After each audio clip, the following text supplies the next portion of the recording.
اسی وقت آپ کو پتا نہیں چلا۔ حدیث نمبر 247 قاف، اس حدیث کے روایت کرنے پہ اتفاق ہے کس کا؟ امام بخاری کا اور امام مسلم کا۔ عن ابن عباس قال، عبداللہ ابن عباس رضی اللہ عنہما سے روایت ہے، وہ کہتے ہیں انطلق رسول اللہ صلی اللہ علیہ وسلم فی طائفۃ من اصحابی، نبی علیہ الصلوۃ والسلام نکلے اپنے صحابہ کرام کی ایک جماعت میں، انطلقا چلے نکلے، طائفہ ایک گروہ ایک جماعت، عامدین الی سوق عکاظ، قصد کیے ہوئے عکاظ بازار کا، یعنی کہ آپ نکلے اپنے صحابہ کرام کی جماعت کے ساتھ، کہاں جا رہے تھے؟ ارادہ کدھر کا تھا؟ عکاظ بازار کا ارادہ تھا۔ اور عکاظ بازار کہاں قائم ہوتا تھا؟ طائف اور مکہ کے بیچ ایک جگہ ہے وادی نخلا، وہاں پہ۔ وقد حیل بین الشیاطین و بین خبر السماء، جبکہ رکاوٹ ڈال دی گئی تھی شیطانوں کے درمیان اور آسمان کی خبروں کے مابین، یعنی کہ جن زمین سے لے کر آسمان تک سیڑھی بنایا کرتے تھے، ایک جن نیچے، اس کے کندھوں پہ دوسرا جن، اس کے اوپر تیسرا جن، اس کے اوپر چوتھا، آسمانوں تک پہنچ جاتے تھے۔ کس لیے؟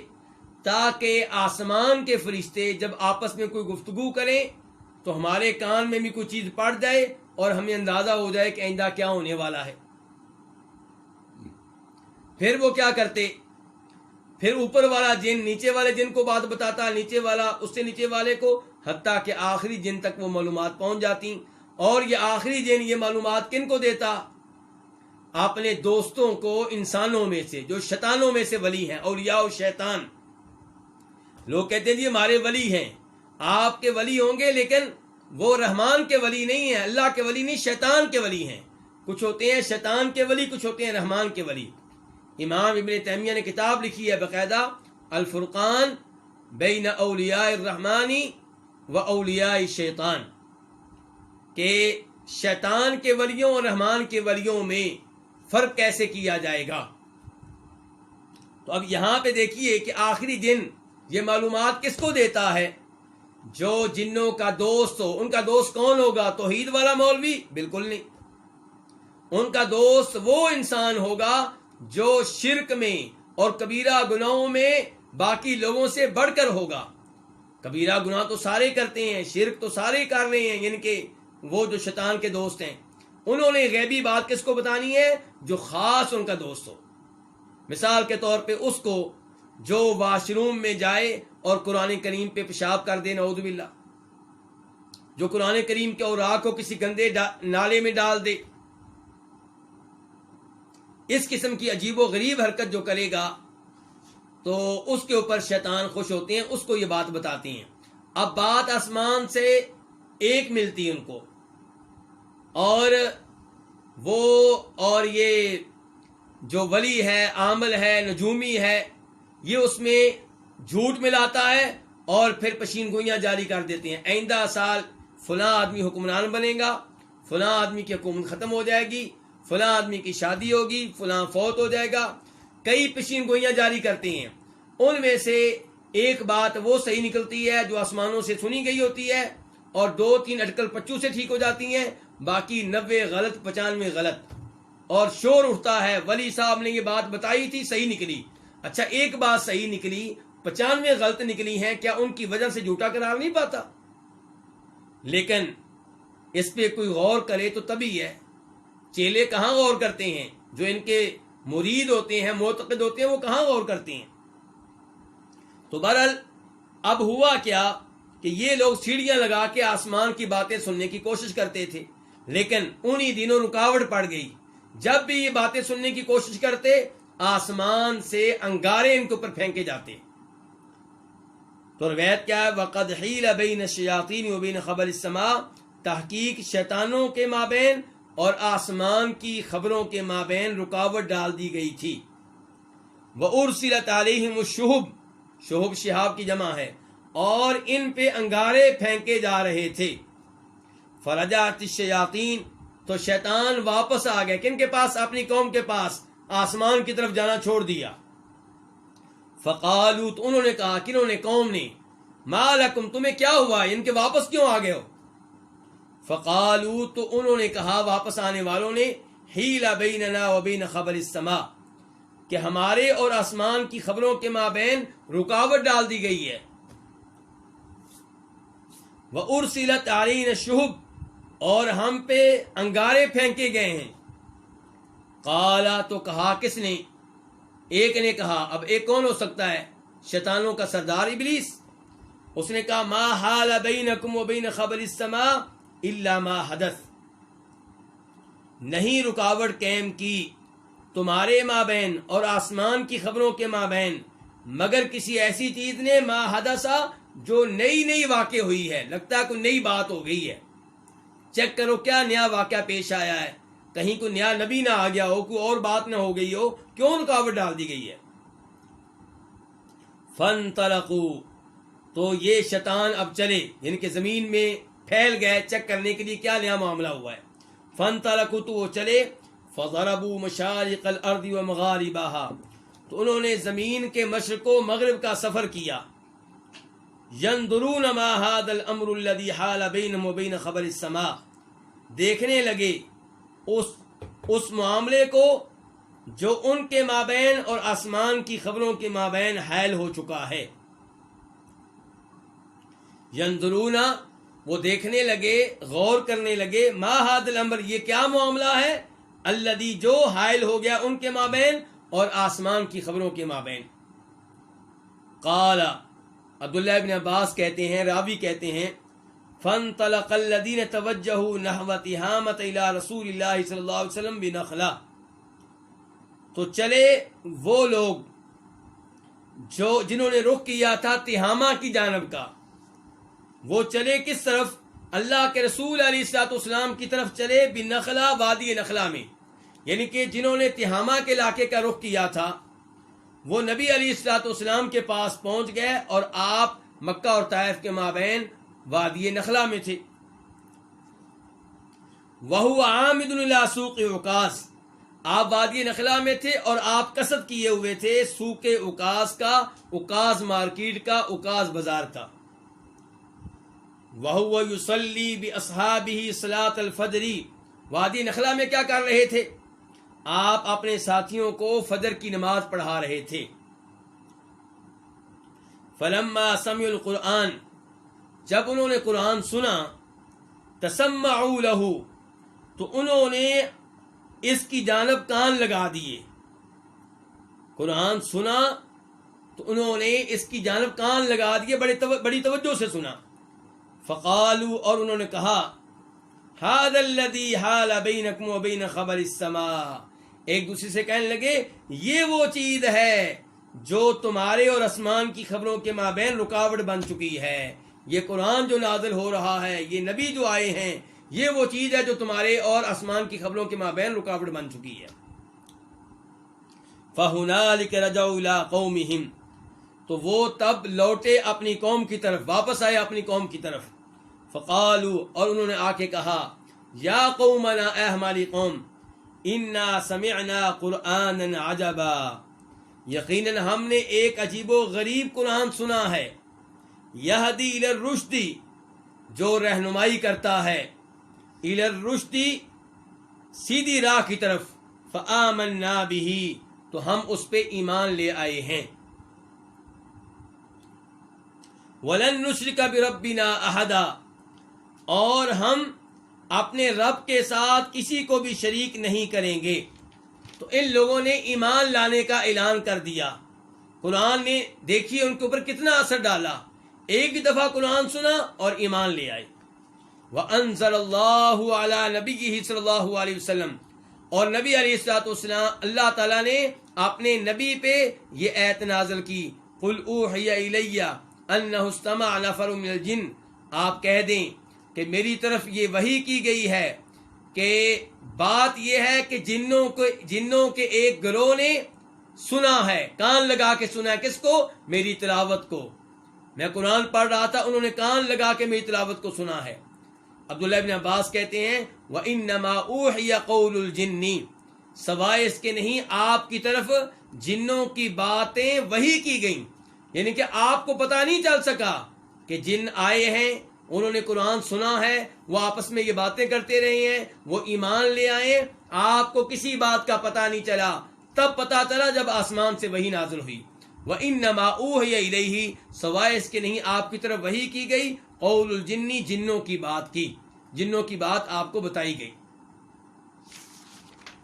تو اس روایت سے پتہ چل رہا ہے کہ نبی علیہ السلام عالم الغیب نہیں ہے، اور پتہ چلا کہ جن بھی انسانوں کی طرح شریعت کے مکلف ہیں، اور نبی علیہ السلام انسانوں کے لیے بھی نبی ہیں، جنوں کے لیے بھی نبی ہیں۔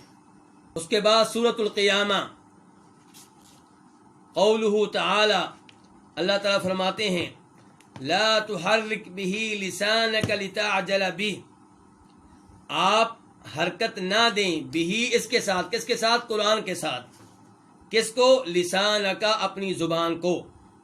لا تحرک، آپ حرکت نہ دیں بہ، قرآن کے ساتھ، لسانک، اپنی زبان کو، لتعجل بہ، تاکہ آپ اسے جلدی حاصل کر لیں۔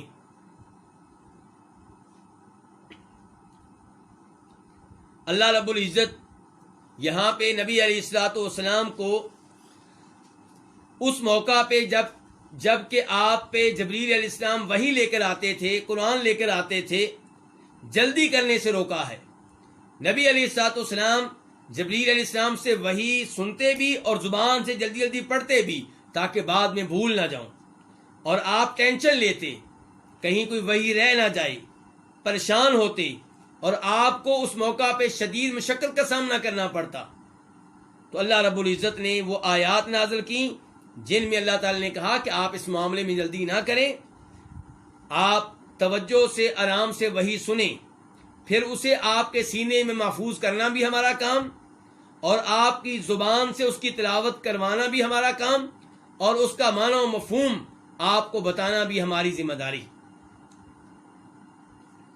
تو فرمایا لا تحرک بہ، آپ اس قرآن کے ساتھ نہ حرکت دیں، کس کو؟ لسانک، اپنی زبان کو، لتعجل بہ، تاکہ آپ اسے حاصل کرنے میں جلدی کریں۔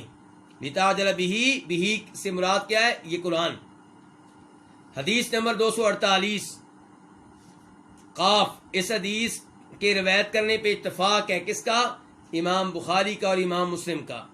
عن ابن عباس رضی اللہ عنہما فی قولہ تعالی لا تحرک بہ لسانک لتعجل بہ قال، عبداللہ ابن عباس سے روایت ہے اللہ تعالیٰ کے اس فرمان کے بارے میں کہ لا تحرک بہ لسانک لتعجل بہ، اس فرمان کی وضاحت کرتے ہوئے قال، عبداللہ ابن عباس کہتے ہیں کہ کان رسول اللہ صلی اللہ علیہ وسلم یعالج من التنزیل شدتاً، کہ نبی علیہ السلام یعالج، سامنا کرتے تھے، من التنزیل، نزول قرآن کے موقع پہ، شدتاً، سختی کا، آپ کو بڑی مشقت کا سامنا کرنا پڑتا، آپ کو بہت زیادہ مشقت ہوتی جب کہ قرآن نازل ہوتا، تو یعالجو، آپ سامنا کرتے، من التنزیل، نزول قرآن کی وجہ سے کس چیز کا سامنا کرتے؟ شدتاً، سختی کا، آپ کو بڑی سختی کا سامنا کرنا پڑتا۔ وَكَانَ مِمَّا يُحَرِّكُ شَفَتَيْهِ، اور آپ بسا اوقات یحرکو، حرکت دیتے، شفتیہ، اپنے ہونٹوں کو، یعنی کہ ادھر وہی نازل ہو رہی ہوتی اور آپ جلدی سے اسے پڑھ رہے ہوتے، اپنی زبان کو، ہونٹوں کو حرکت دے رہے ہوتے تھے۔ مما کا یہاں پہ معنی کیا ہے؟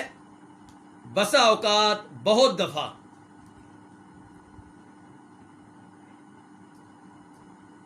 فقال ابن عباس، تو عبداللہ ابن عباس نے کہا فَأَنَا أُحَرِّكُهُمَا لَكُمْ كَمَا كَانَ رسول اللہ صلی اللہ علیہ وسلم يُحَرِّكُهُمَا، میں ان دونوں کو حرکت دیتا ہوں، کن دونوں کو؟ ان دونوں ہونٹوں کو۔ عبداللہ ابن عباس حدیث بیان کرتے ہوئے لوگوں کو بتانا چاہ رہے ہیں کہ اللہ کے رسول اپنے ہونٹوں کو کیسے حرکت دیتے تھے، تو کہا میں اپنے ہونٹوں کو حرکت دیتا ہوں جیسے اللہ کے رسول حرکت دیتے تھے۔ فَأَنَا، تو میں، احرکهما، ان دونوں کو حرکت دیتا ہوں، لکم، تمہاری وجہ سے، تمہاری خاطر، کما کان رسول اللہ صلی اللہ علیہ وسلم جیسا کہ اللہ کے رسول علیہ الصلوۃ والسلام یحرکہما ان دونوں کو حرکت دیا کرتے تھے. فحرک شفتیہ چنانچہ انہوں نے اپنے ہونٹوں کو حرکت دی. کنہوں نے؟ عبداللہ ابن عباس نے. یہ کون کہہ رہے ہیں؟ عبداللہ ابن عباس کے شاگرد کہہ رہے ہیں، سعید بن جبیر. فانزل اللہ، اب سعید بن جبیر کی وضاحت ختم ہوئی کہ عبداللہ ابن عباس نے اپنے ہونٹوں کو حرکت دی. اب عبداللہ ابن عباس کے الفاظ دوبارہ شروع ہو گئے. کیا؟ فانزل اللہ تعالی، تو اللہ تعالیٰ نے یہ آیت نازل کی. فانزل اللہ سے پہلے آپ چھوٹی سی لکیر دیکھ رہے ہیں، اور ایک سطر پہلے فقال ابن عباس سے پہلے بھی آپ چھوٹی سی ایک لکیر دیکھ رہے ہیں. تو یہ دو جو لکیریں ہوتی ہیں یہ عربی زبان میں بریکٹ کا فائدہ دیتی ہیں. گویا کہ فقال ابن عباس سے پہلے بریکٹ شروع ہوئی ہے اور فحرک شفتیہ پہ آ کے بریکٹ بند ہو گئی ہے، کیونکہ یہ الفاظ بریکٹ کے بیچ میں جو آئے ہیں یہ ادا کیے ہیں سعید بن جبیر نے عبداللہ ابن عباس کے شاگرد نے، اور بریکٹ سے پہلے کے الفاظ عبداللہ ابن عباس کے ہیں. تو ان کے الفاظ کیا ہیں؟ وَكَانَ مِمَّا يُحَرِّكُ شَفَتَيْهِ، اور آپ بہت زیادہ اپنے ہونٹوں کو حرکت دیتے تھے. فَأَنزَلَ اللَّهُ، تو اللہ تعالیٰ نے یہ آیت نازل کی. کیا آیت نازل کی؟ لا تحرک بہ لسانک، کہ آپ اس قرآن کے ساتھ اپنی زبان کو حرکت نہ دیں، یعنی کہ قرآن لیتے ہوئے اپنی زبان کو حرکت نہ دیں. لتعجل بہ، اس لیے کہ آپ اس کو جلدی جلدی حاصل کر لیں. قرآن کو جلدی حاصل کرنے کے لیے اپنی زبان کو آپ حرکت نہ دیں. ان علینا جمعہ و قرآنا، بے شک ہمارے ذمے ہے جمعہ، اس کا محفوظ کرنا، یعنی کہ اس کا محفوظ ہو جانا آپ کے سینے میں ہمارے ذمے ہے. وقرآنہ، اور اس کی تلاوت بھی ہمارے ذمے ہے. اب پہلی آیت کی وضاحت عبداللہ بن عباس پہلے کر چکے ہیں، لا تحرک بہ لسانک لتعجل بہ، اس کی وضاحت انہوں نے کر دی. اب یہاں پہ دو آیتیں، دوسری آیت کیا؟ ان علینا جمعہ و قرآنا، اس کی وضاحت کرنے لگے ہیں عبداللہ بن عباس، اس کی تفسیر کرنے لگے ہیں. قال، کہا کس نے؟ عبداللہ بن عباس نے. جمعہ لک فی صدرک، جمعہ اس کو محفوظ کرنا، لک آپ کی خاطر، فی صدرک آپ کے سینے میں. یہ کس کا معنی ہے؟ آیت کے لفظ ان علینا جمعہ، جمعہ کی تفسیر کی ہے عبداللہ بن عباس نے کہ جمعہ اس کو محفوظ کرنا، لک آپ کی خاطر، فی صدرک آپ کے سینے میں، وتقرأہ اور آپ کا اس کو پڑھنا، یعنی کہ یہ دونوں چیزیں ہمارے ذمے ہیں، سینے میں محفوظ کرنا بھی اور زبان سے اس کی تلاوت جاری کروانا بھی، دونوں چیزوں کی ذمہ داری اللہ نے لے لی. اس کے بعد فرمایا اللہ تعالیٰ نے فَإِذَا قَرَأْنَاهُ، پس جب ہم اس کی تلاوت کر لیں، یعنی کہ جب ہمارا بھیجا ہوا رسول جبریل علیہ السلام، جبریل بھی رسول ہیں اللہ تعالیٰ کے فرشتوں میں سے، وہ اللہ کا پیغام لے کے نبی کے پاس آتے ہیں. تو جب ہم اس کی تلاوت کر لیں، یعنی کہ ہمارا فرشتہ جبریل ہمارے حکم سے اس کی تلاوت کر لے قرآن کی، فَاتَّبِعْ قُرْآنَ، تو آپ اس کی تلاوت کی پیروی کریں، یعنی کہ جب وہ تلاوت کر لے اس کے بعد آپ تلاوت کریں. قال، عبداللہ بن عباس کہتے ہیں اس آخری آیت کی تفسیر کرتے ہوئے، فَاسْتَمِعْ لَهُ، تو آپ اس کو غور سے سنیں، وَأَنصِتْ، اور آپ خاموش رہیں، اس موقع پہ آپ تلاوت نہ کریں، آپ غور سے سنیں اور خاموش رہیں. ثُمَّ إِنَّ عَلَيْنَا بَيَانًا، اس کے بعد ایک اور آیت، یہ ترتیب سے ساری آیتیں نازل ہوئی ہیں. ثُمَّ إِنَّ عَلَيْنَا بَيَانًا، پھر اِنَّا بے شک علینا ہمارے ذمے ہے، بیانہ اس کو وعدے کر دینا، اس قرآن کو وعدے کر دینا بھی ہماری ذمہ داری. کتنی چیزیں ہو گئیں؟ نمبر 1 آپ کے سینے میں محفوظ کر دینا، نمبر 2 اس کی تلاوت آپ کی زبان پہ جاری کروا دینا، نمبر 3 اس کے مشکل الفاظ اور مشکل جملوں کا معنی و مفہوم آپ کے سینے میں بٹھا دینا، وہ بھی ہماری ذمہ داری ہے. تو اس آخری آیت کی تفسیر کرتے ہوئے عبداللہ بن عباس کہتے ہیں ثم، پھر، انا بے شک علینا ہمارے ذمے ہے، ان تقرأوا کہ آپ اس کی تلاوت کریں، یعنی کہ آپ اس کی ایسی تلاوت کریں کہ آپ اس کا معنی مفہوم سمجھ چکے ہوں. فکان رسول اللہ صلی اللہ علیہ وسلم بعد ذالک، تو اللہ کے رسول صلی اللہ علیہ وسلم بعد ذالک، اس کے بعد، کس کے بعد؟ ان ایتوں کے نازل ہونے کے بعد کہ آپ جلدی نہ کریں، زبان کو حرکت نہ دیں، آپ کے سینے میں بٹھانا بھی ہماری ذمہ داری، تلاوت کروانا بھی ہماری ذمہ داری. تو اس کے بعد اذا اتاہ جبریل، جب آپ کے پاس جبریل آتے، استمع، آپ کان لگا کر سنتے. فاذا انطلق جبریل، جب جبریل چلے جاتے، قرأہ النبی صلی اللہ علیہ وسلم، تو آپ اس کی تلاوت ایسے ہی کرتے کما قرأہ، جیسے جبریل نے اس کی تلاوت کی ہوتی.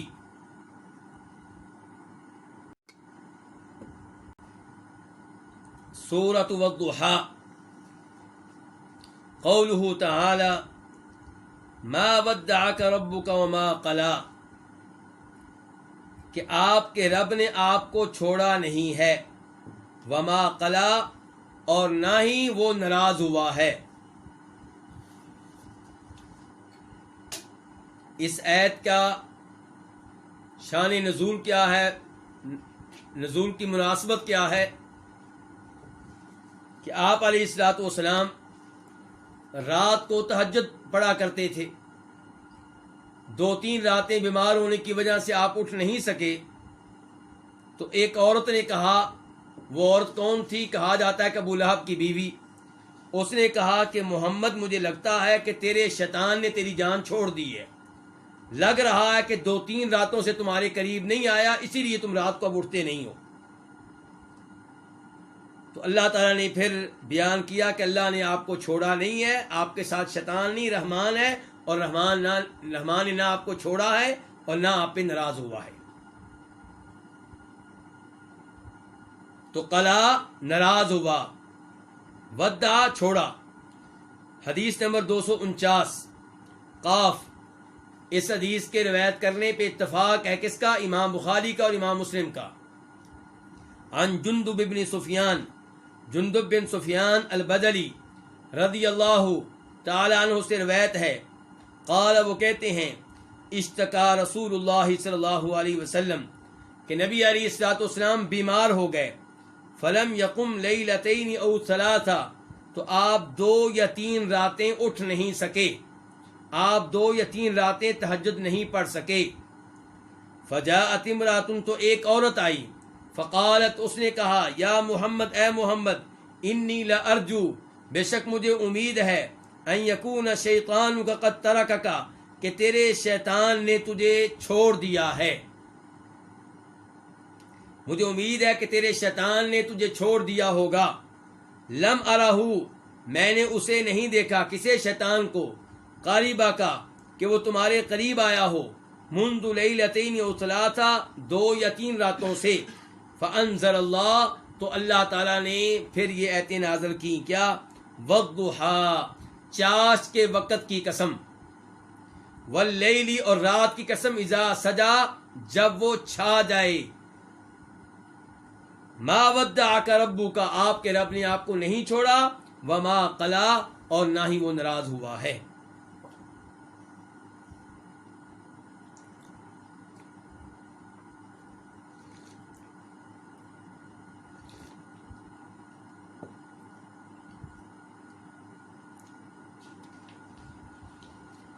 اس حدیث سے اندازہ لگایا جا سکتا ہے کہ اللہ کا دین بیان کرنے کے سلسلے میں نبی علیہ الصلوۃ والسلام کو کتنا تنگ کیا گیا.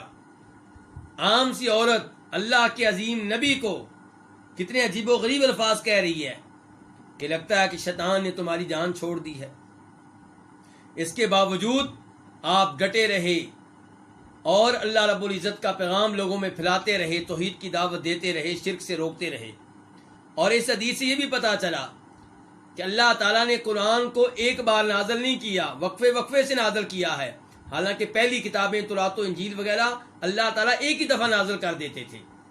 تو قرآن کو ایسے کیوں نازل کیا ہے؟ اللہ تعالیٰ کہتے ہیں لنثبت بہ فؤادک، تاکہ ہم آپ کے دل کو مضبوط کریں. دیکھیں یہاں عورت نے الفاظ کہے، آپ پریشان ہوئے ہوں گے، ٹینشن لی ہوگی، غم کا احساس ہوا ہوگا، تو وہی نازل ہوئی کہ چاش کی قسم، رات کی قسم، آپ کے رب نے آپ کو نہیں چھوڑا، آپ کا رب آپ پہ ناراض نہیں ہوا. تو آپ کو کتنا سکون ملا ہوگا، کتنا اطمینان ملا ہوگا.